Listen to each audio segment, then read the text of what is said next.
Welcome to Everything Co-op, bringing you information on how cooperatives can help improve your quality of life. This show is being sponsored by the National Co-op Bank, NCB. The NCB is dedicated to strengthening communities nationwide for the delivery of banking and financial services for the nation's cooperatives, their members, and other socially responsible organizations. For more information on the power of community ownership, visit ncb.coop. That's ncb.coop. Now stay tuned for your host, Vernon Oakes. Good morning, everybody. This is Vernon Oakes. Welcome to Everything Cooperative. And this morning, we have Mr. Ron Hantz with us this morning. You know, he is all about conscious community, the network for developing conscious communities here in the DMV and in Baltimore. Good morning, Ron. Good morning. Tell me, what is the network for developing consciousness? Well, the Network for Developing Conscious Community is a emerged national organization focused on the development within communities of color. And what we apply is a humanistic and spiritual perspective to how community development should be engaged from a community perspective. With that said, Vernon, we look at spiritual principles that can guide furthering the connectivity among people and community. Okay. So how long have you been doing this? This organization has now been emerged for 4 years now. Okay. So I think I've known you about that amount of time. Well, a little longer than that, because we met prior to me starting this organization. Okay. So what are some of the kinds of things that you do in this organization? Well, the kind of things that we try to do is really, first of all, we're about education and using education as a tool to elevate consciousness. And so we partner with other local and national organizations, as well as singly ourselves, to sponsor forums and platforms where we can drive conversation around outcomes, around issues that are affecting African American and other communities of color. So we've done national conferences, we do local symposiums, and we engage in really strengthening the ecosystem of community development around communities of color. You just sit around and talk all day long? No, we don't sit around and talk all day because, like I said, we're driving outcomes. But it's important to understand that education is a big tool to driving any productive outcomes around decision-making or productivity. So what kind of outcomes are you looking for? Well, first of all, we're looking at outcomes around eliminating and decreasing the disparities that are affecting communities of color. There are health disparities in our communities that show that our zip codes are more of a determinant of your life longevity than anything else. We're looking at the educational disparities in communities of color.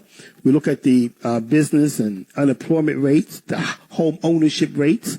We're still around 40% home ownership in communities of color, where nationally the rate's around 64%.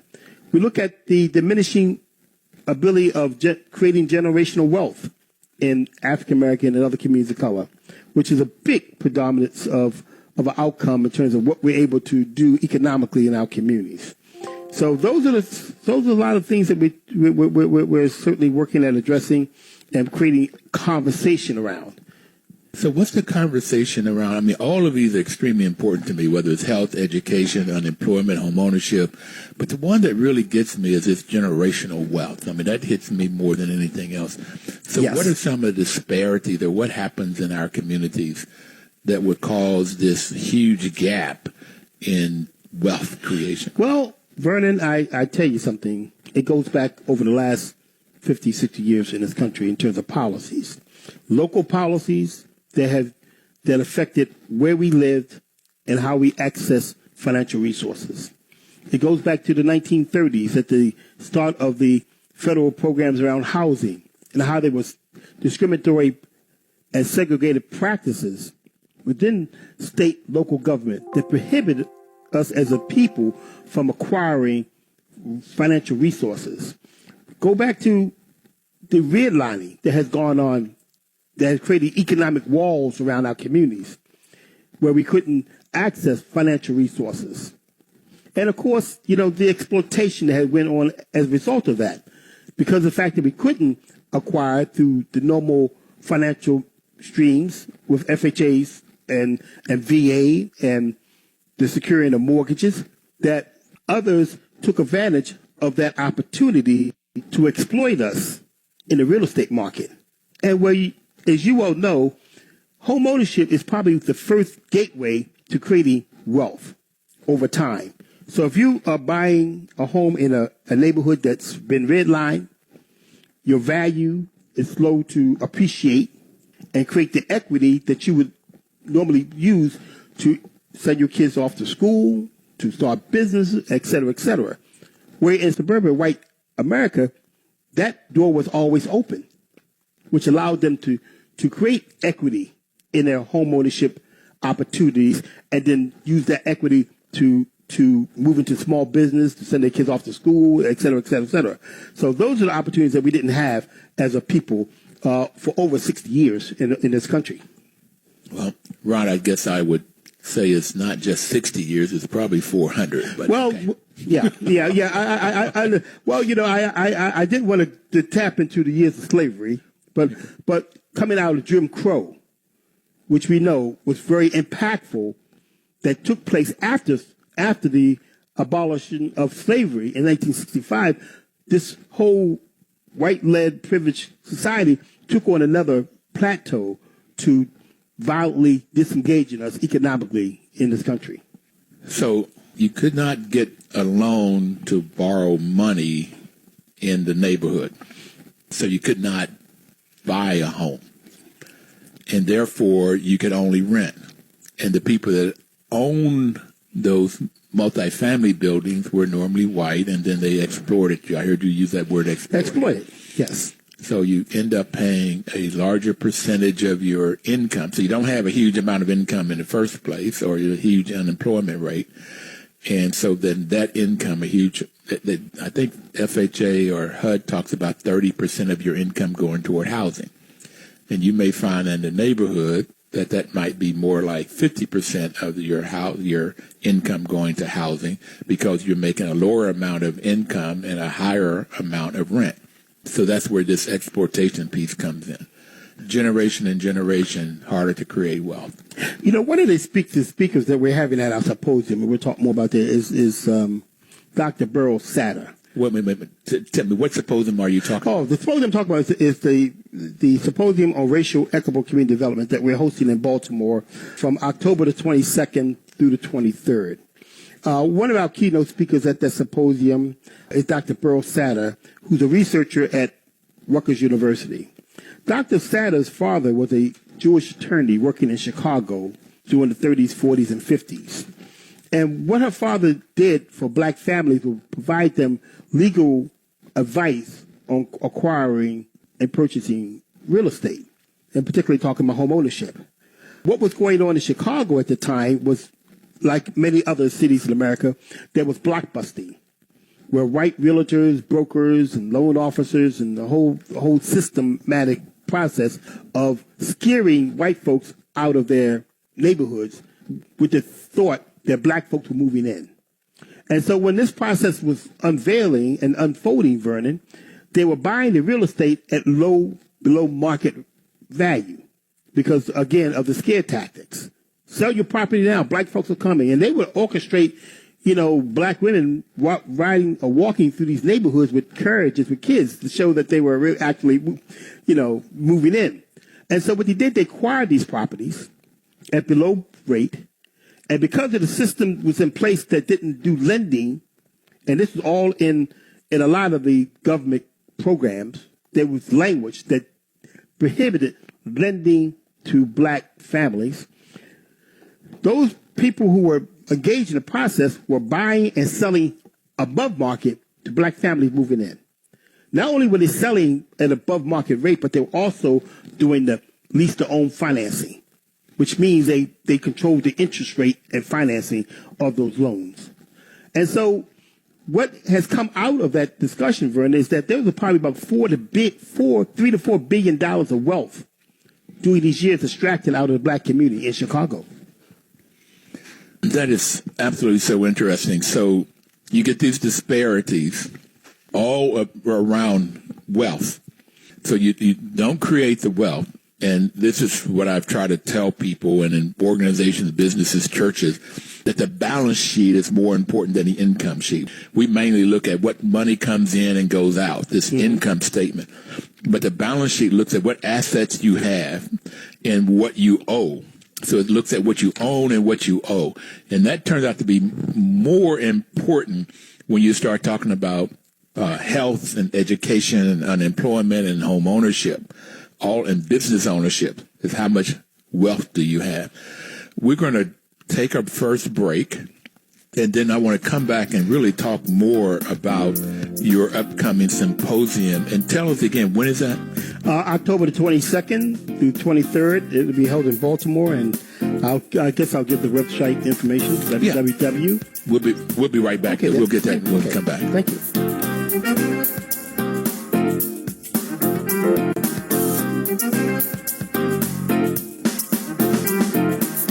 Welcome back, everybody. This is Vernon Oaks, and the program is Everything Cooperative. We have Mr. Ron Hantz with us this morning. He is the developer, the starter, the creator of the Network for Developing Conscious Communities. In the first segment, we just talked about conscious communities, being conscious and developing a community, particularly with the disparities that we've seen in black communities, brown communities, in health, education, unemployment, home ownership, and basically just wealth creation. So we talked about why we have not, as a people, black and brown people, been able to create wealth at the same level that our white brothers and sisters have had the opportunity to do. So, Ron, I want you to, we stopped by talking about you're having the symposium in Baltimore. Tell us again, when is that, where is it, and how they can go to your webpage. Okay, thank you, Vernon. The symposium on racial equitable community development is being held on October the 22nd through the 23rd at the Vernon Conference Center, located at 7310 Park Heights Avenue in Baltimore, Maryland. You can go to our website and get information on the symposium, the session, the speakers, times that the symposium will be happening. Our website is www.ndccnetwork.org, www, N as in Nancy, D as in David, C as in Charlie, network.org. Okay. And also we are offering scholarships as well, and there's a link to scholarships as well on the website for those who aren't able to afford the symposium fee, registration fee. There are scholarships being provided. So what is the registration fee? The registration fee is $187 for the 2-day. That includes breakfast, lunch. We're hosting a networking reception on the first day on Tuesday. Yes. Mm-hmm. So this is Tuesday and Wednesday, October 22nd, 23rd. Yes. At the BAUNN Conference Center in Baltimore, 7310 Park Heights Avenue in Baltimore, Maryland. Yes. Okay. $186? 87. 100. How'd you come up with that number? Round it off. So what else has to be that? I don't know how. I think what we one of the things that we try to do, Vernon, is make this affordable and accessible for the everyday community stakeholder to come in and engage in these national, far-reaching conversations that we try to convene. And so the 187 is the 2-day with the meals and all provided, and there's a $75 just one day. If you just plan on coming one day, $75, and of course there's a $45 registration for students. But again, most importantly, we're offering scholarships that will offset the registration fee for individuals. All they need to do is go and complete the registration form for the scholarships. And some of our sponsors, and we have several wonderful sponsors of this event, are offering give-backs of registration scholarships as well. Okay, so you're trying to get this information about of our communities and why there's disparities in our communities, and you want to develop these communities. So you have these conversations, and I've been in these conversations with you, but what is the purpose of the conversation? What's the kind of outcome that you're looking for? Well, the outcome, Vernon, is really to build capacity. And strengthen. We have an ecosystem around community development that's operating in the African American as well as other communities of color. In some sense, is fragmented. And what we're attempting to do is to engage a collective consciousness around how do we strengthen that community ecosystem? How do we get more community-based developers online that can actually go in and do development? And how do we increase the scale of the number of units that even the local nonprofits in those communities are doing? I go into so many communities where local nonprofits are doing 3 and 4 units. But yet they're... When you say units, what are you talking about? 3 or 4 housing units. They're rehabbing 3 or 4 housing units, but yet they're in a community that has several hundred housing units. And so if you're talking about trying to really shift the paradigm around community development, you have to look at how are we going to try to increase the scale of the work that we're doing. I was just talking to someone the other day, and one of the realities is that we don't even have health and wellness centers in our community, where we know that trauma is a big issue in particularly in the Black community. But we don't have health and wellness centers operating in our community where people can come in and learn some techniques around how to control their anger, their frustrations through meditation, maybe through yoga, how to, even to eat right, how their diet may affect their mental state of behavior. So there is so many disconnects because of the fact of the wealth not being either shared with our community or promoted within our community that can allow us to create these community development sectors that we need to strengthen in our communities. So we don't have the units, the housing units being developed, and we don't have these health centers. So I want to go back to this inequity in the cities. We were talking about the amount of wealth. So what's the difference in wealth between whites and blacks or Latinos? Well, let's take Baltimore as an example. In Baltimore, the average white household makes 2 times the income of the average black household. Blacks are making... Wait a minute. So a white household makes 2 times the income. Mm-hmm. So that if a black family is making $15 an hour, then you can expect that the white family is making $30. That's right, $30. And so in Baltimore, the average black family household is averaging about $33,000. The average white household is averaging over $62,000. So that's almost a 100% increase in terms of income coming to the household. And so it... Wait a minute. I just got to understand these numbers a minute to make sure, because $33,000 is right about $15 an hour. Well, $15 is actually $24,000. When you average out $15,000, it's like 24. Well, there's 2,000 hours in a year, 2,080 specifically if you're at a 40-hour week. So if you multiply 2,080 times 15, you're right at about $33,000 a year. And when you think about $15 an hour, one has to ask themselves, could I survive off of $15 an hour? And even when the local legislators are increasing this wage to $15 an hour, Vernon, they're phasing it in over a period of time. So it doesn't go into effect the year they make the legislation. It's incrementally moving over a 3-year period to get to $15 an hour. So one of the critical things here you have at the black household, that's the mama, the daddy, the children, and everybody was coming into the household is $33,000 in Baltimore. That's right. Which is approximately $15.50 an hour. That's what's coming in the household.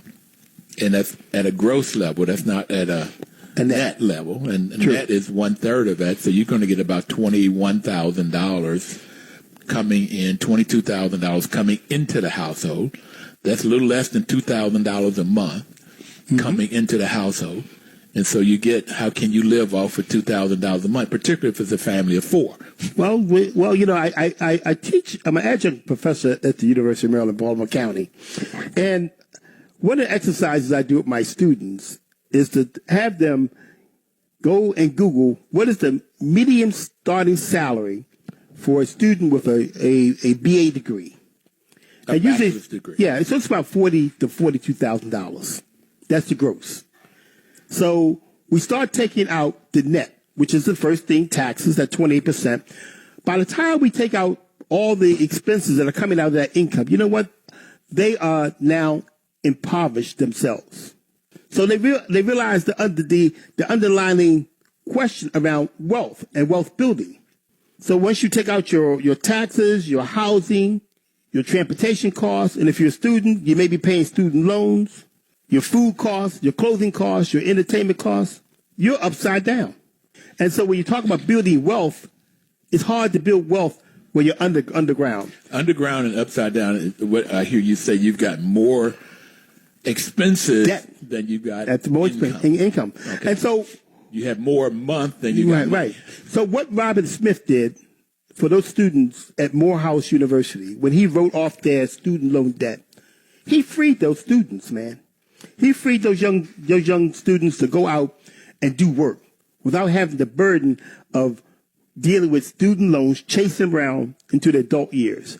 You remember, President Obama didn't pay off his student loans until he became president and got the royalties from his first book, The Audacity of Hope. Then he was able to pay off his student loan. But up until that point, he was a lawyer with student debt. Yeah.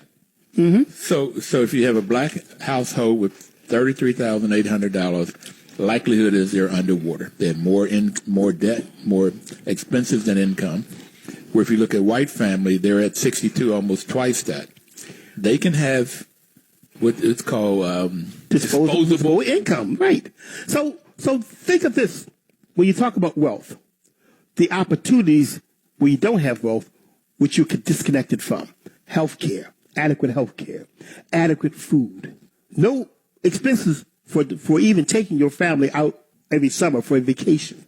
You're limited in so many ways because of the wealth, the lack of wealth in your family. So we're going to stop here and take our second break, and we'll come back and talk a little bit more about these disparities. Thank you. In our neighborhoods and the kinds of things we can do about them. We'll be right back. Thank you.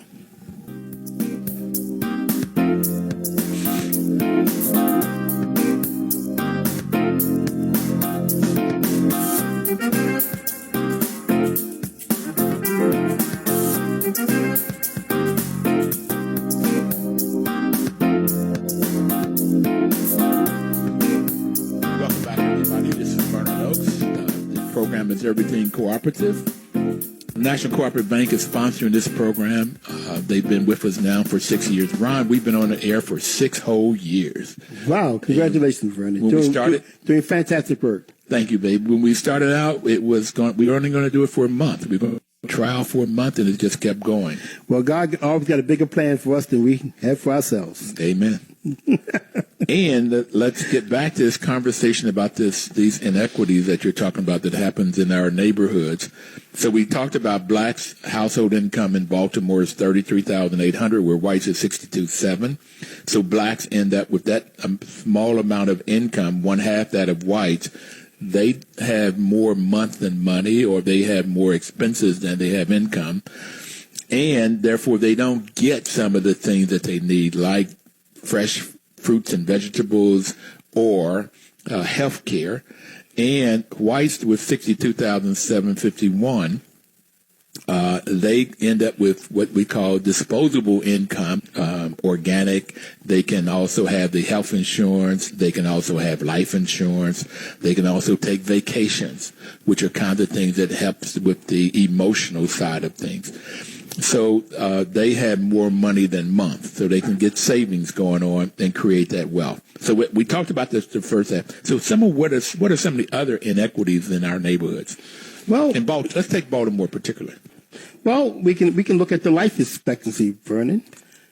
Okay. Yeah, the life expectancy. We can look at in a neighborhood such as Upton and Druid Heights in Baltimore. The life expectancy is 63 years. But you can go to Roland Park. So this is in the black neighborhood. You can expect to live 63 years. 63 years. That's what the actuaries are saying. Okay. And so you can move 14 miles north in a predominant white neighborhood of Roland Park and live to see 83 years. So that's a 20-year difference in terms of life expectancy that one's experiencing. That's 20 years of lack of wealth generation that's being taken away from a family.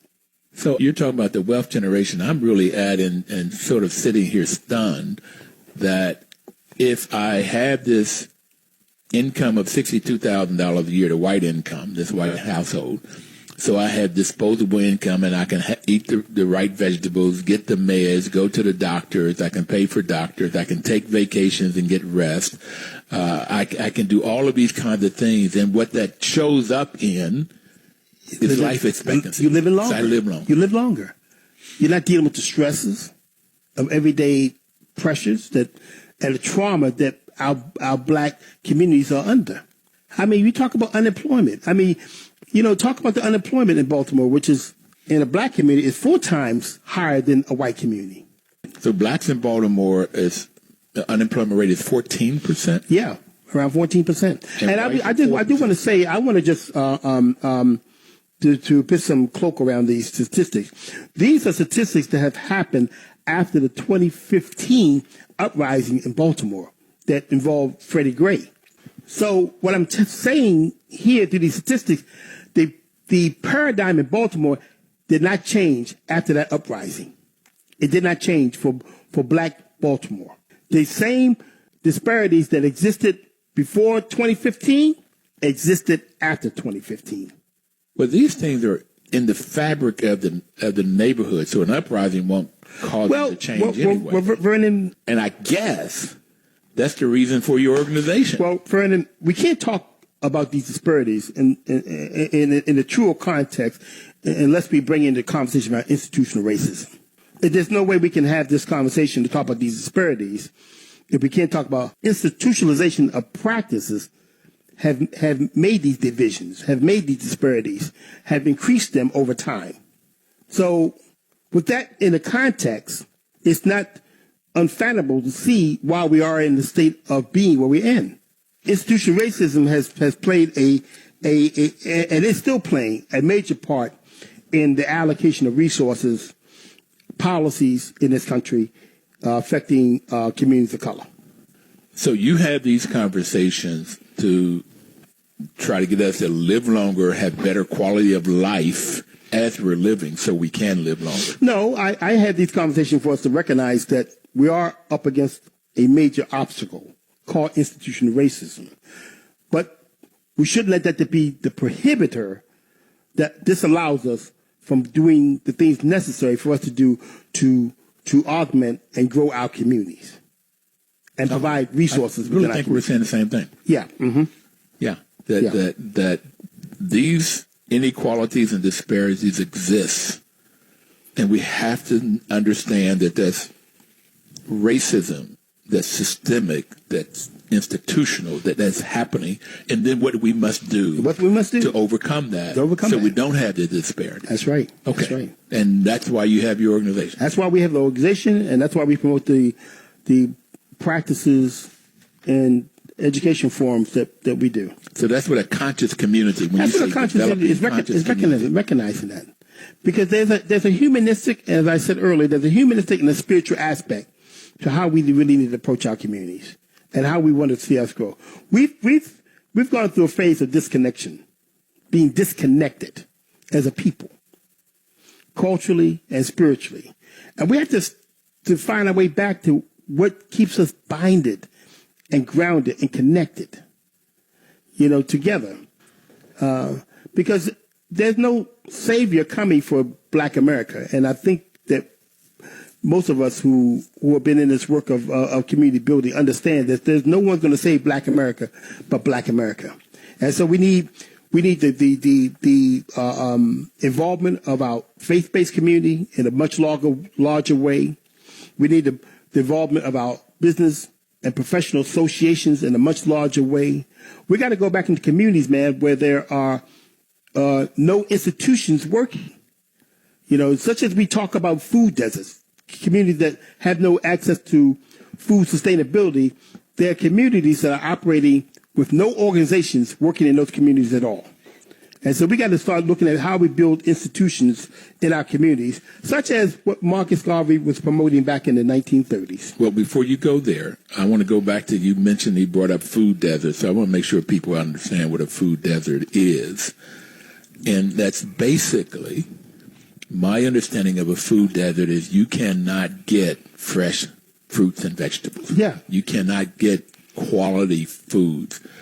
And these dollar stores, they're coming in, and the chairman of the dollar stores, General Dollar, one of them said he wants to be in all of these neighborhoods. They're providing the carbs, low cost, and people can come in and get the carbs all day long, and they do not, and that's what helps to cause this low life expectancy. I got it. What do we do about it, man?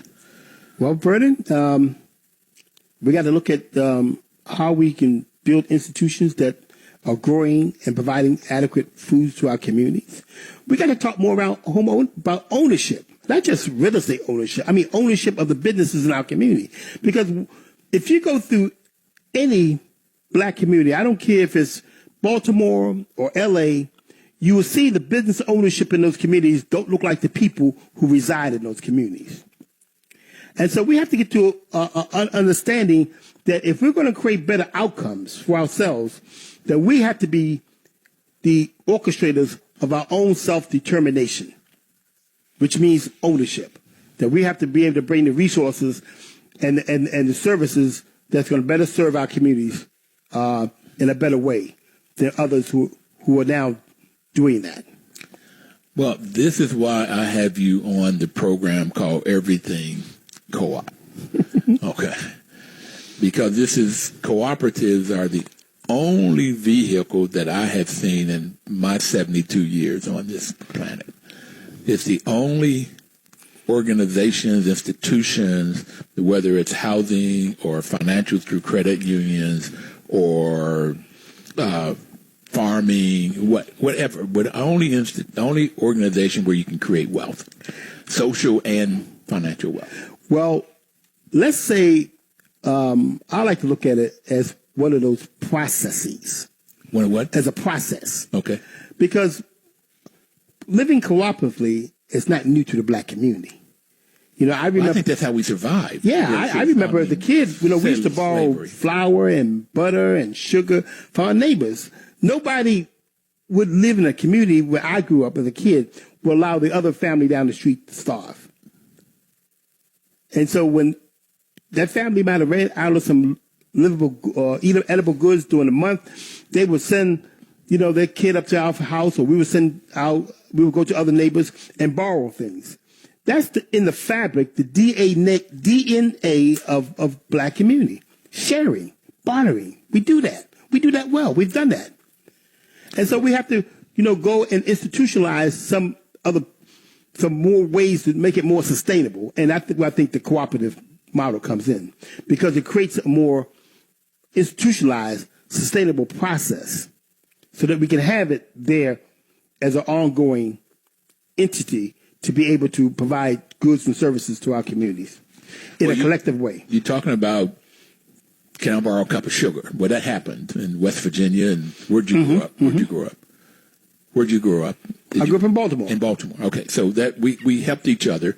And my uncle in New York talked to us about rent parties. Right. Mm-hmm. So when a neighbor could not pay the rent, okay, they would come together and they would play cards and they would bring the food and people would pay for the food. And whatever was made was given to the family that needed to buy the rent. Yeah. So we supported and helped each other. There was the borough societies where people would pitch in their nickels and pennies so that whenever somebody died, they could bury them. That happened. That was going on in slavery. Oh, yeah. That happened all the time. This thing came over from Africa, this sort of, I think West Africa particularly, of us collectively sharing monies.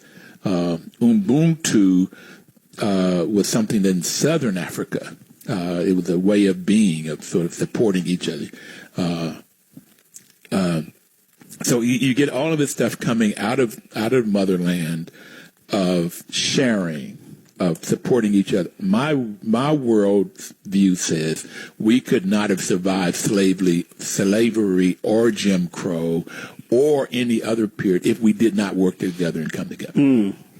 Well, it's not ironic that the 7 principles of cooperative align with the 7 principles of Kwanzaa.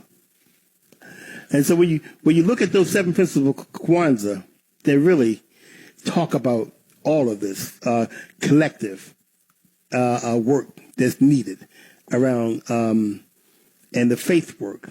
And so those principles drive why we should be and how we can, most importantly, how we can begin to really build a new framework and paradigms in our communities. Well, it's interesting you talk about the 7 principles of co-ops and the 7 principles of Kwanzaa. Is that I think the 5th one of Kwanzaa is cooperation. Ujima, right? Ujama. Yeah. And there is a cooperative in Pittsburgh called Ujama. I met the sister. Yeah. Lakeisha Wolf. Right, I met her. She's been on the show. She and Frankie, they're 2 people. Matter of fact, I went up and visited them. I threatened to do that. And I got to tell you guys, if you want some good jewelry, I hope nobody, the females in my family are listening because I bought my Christmas gifts up there this summer. They're great. And I told them my only concern was their prices were too low. Okay. With the quality of their goods, but it's sisters. Are up there making jewelry and clothing and artwork, and then they buy from other sisters around the world, people of color around the world, and they sell them in a storefront. This is what you can do: come together and create a business. Since you did mention Pittsburgh, I do want to put a plug in.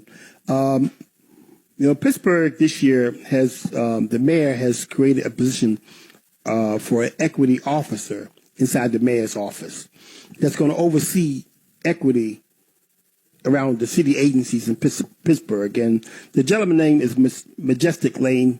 He'll be visiting us at the symposium. He'll be serving on a panel to talk about where Pittsburgh is around its equity lens and framework in Pittsburgh.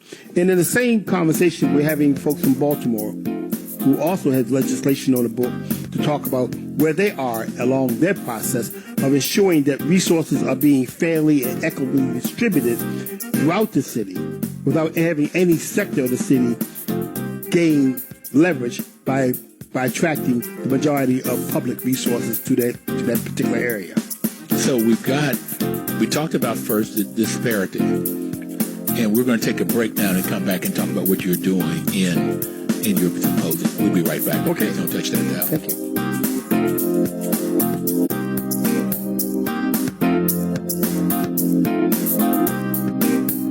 Welcome back, everybody. This is Vernon Oaks. The program is Everything Cooperative.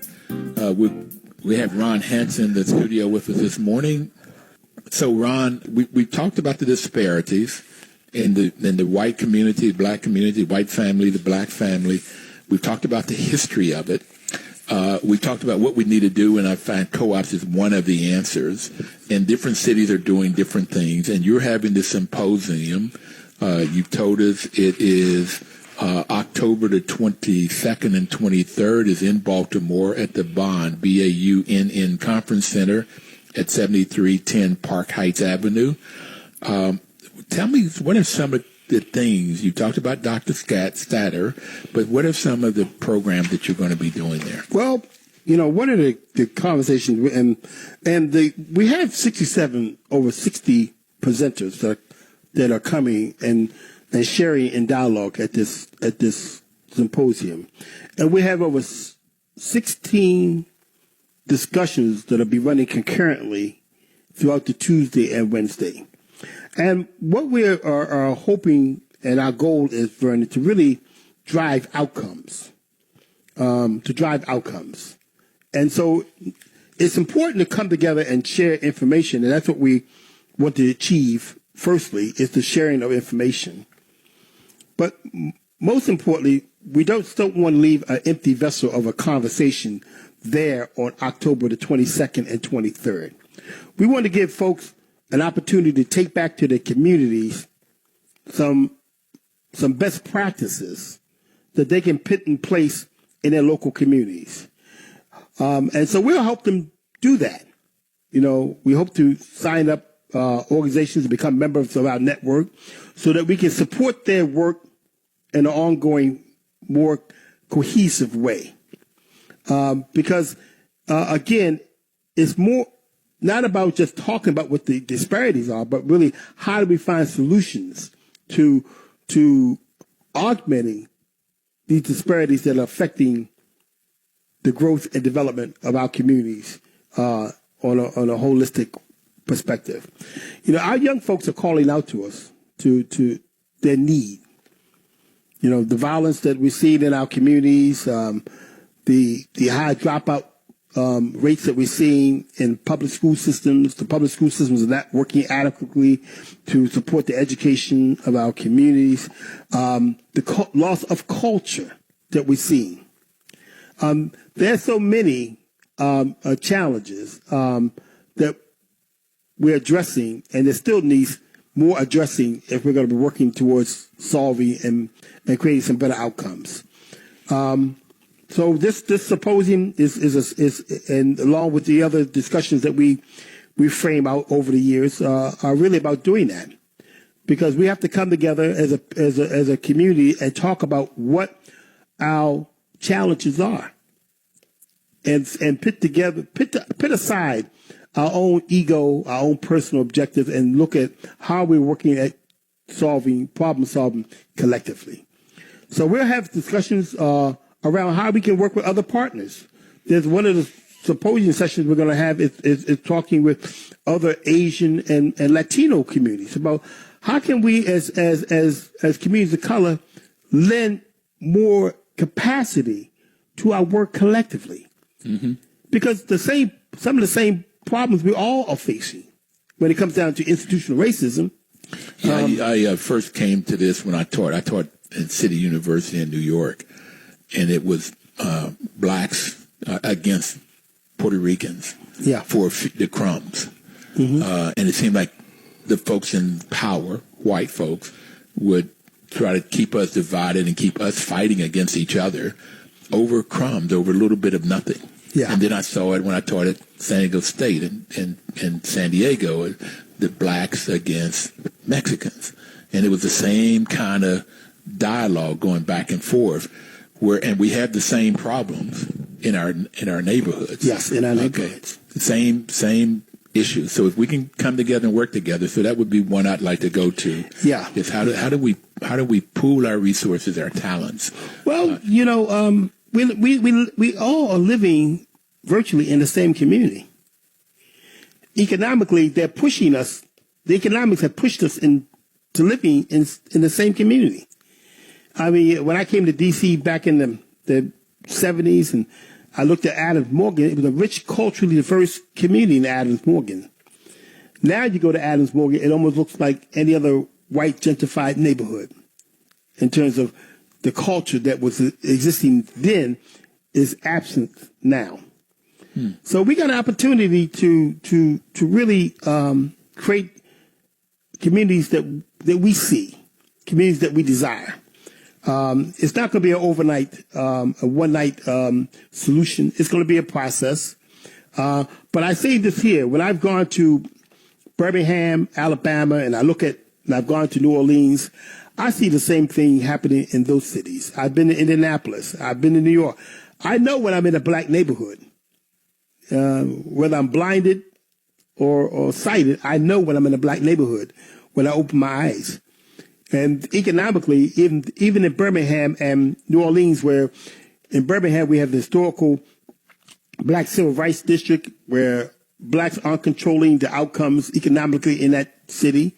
And it's the same thing in New Orleans, a black city where it has a $50 billion tourist industry and blacks are getting 3 to 4%, black businesses getting 3 to 4% of that business. There has to be a change to that. There has to be a change. And how do we get that change? I mean, that's what we're really talking about. Well,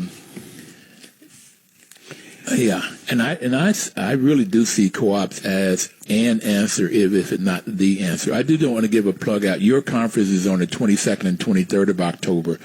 October is co-op month. October is we started our radio program 6 years ago in October because of October being co-op month, and my birthday is October the 7th. So October is a great month for me.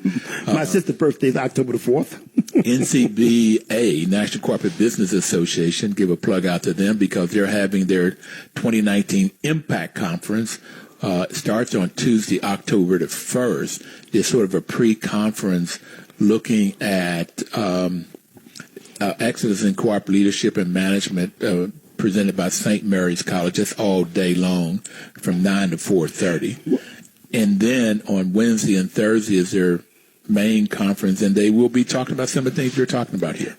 Okay. Well, Vernon, you are hitting a panel at our symposium, and we're looking at cooperatives. And we're going to discuss cooperatives in terms of their viability around ownership in communities of color. And so we're in the process of launching a green cooperative initiative in Baltimore as well.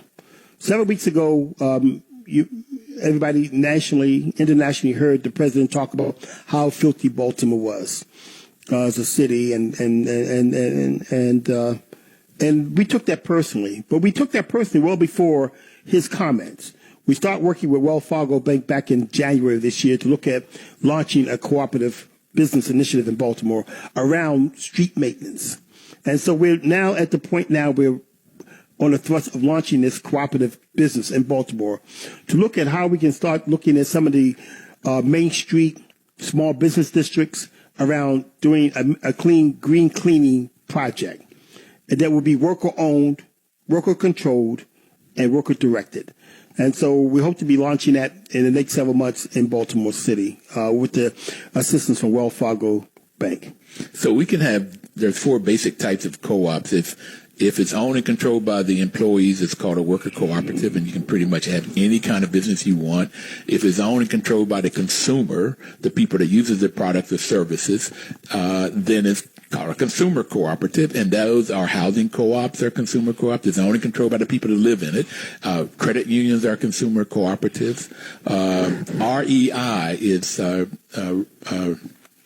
equipment, recreational equipment. It's a company that is owned by the people that buy those services. So you can have those 2 types are the main types. And then you have a purchasing co-op and a marketing co-op. Purchasing co-ops where people pool together to buy things to get a better product at a lower price. And the marketing co-ops or producer co-ops is what they're called. Ocean Spray, Land O'Lakes, those are all Cabot Creamery. They're all forms of farming is coming together. Now, artists, like we talked about Ujamaa, they're coming together to share. They make stuff together, but they can't. Each individual artist could not have a storefront. Mm-hmm. So in Ujamaa, they pool their products together, and then they sell them, and they create a storefront. And then they share the profits. They control when they're open, when they close, what shows and all. So it's a great, great model to do exactly what you're talking about in Baltimore, in New Orleans, in California, every state, every city. It's a place that we could do this and take it nationally. Yeah. Well, Vernon, I would be remiss if I didn't take a moment just to say thank you for having the vision to create this forum called Everything Co-op. You bring a conversation to the table that needs to be had. The forums that you create through this radio talk show allows folks to see a vision of the possibilities. And I think that's what NDCC is about, sharing the possibilities with folks in terms of how things can be different if we can apply ourselves collectively to working at it. So, Vernon, thank you for this show. Thank you for having the vision. Thank you to your sponsor for supporting this show on a regular basis, because it's much, much needed. So, you're welcome, and I appreciate it. I took this idea to Chuck, Pat Thornton and I did. She's the producer of the show. We took this to him 6.5 years ago, and they took it because NCB's mission is to support and be an advocate for America's cooperatives and their members, especially in low-income communities. Okay? Yeah. By providing innovative financial and related services. Yeah. So in their mission, it's all about these communities that we're talking about that have not had it. So they have been looking at ways of doing what we're talking about. That's why they make a great sponsor for the show. And you're welcome. And I just want to get more conversations with the ultimate goal. It's the same as yours, so we can have businesses created that's owned and controlled by people of color. They tell me the worker co-ops that 40 to 60% of the newer ones are owned by people of color. Yeah. So that we can create the wealth that you're talking about, so people can live happier, longer lives. That's right. That's what the Creator had in mind for all of us, to prosper. Thank you very much. And for everybody out there, please have a wonderful week, and we'll see you next week.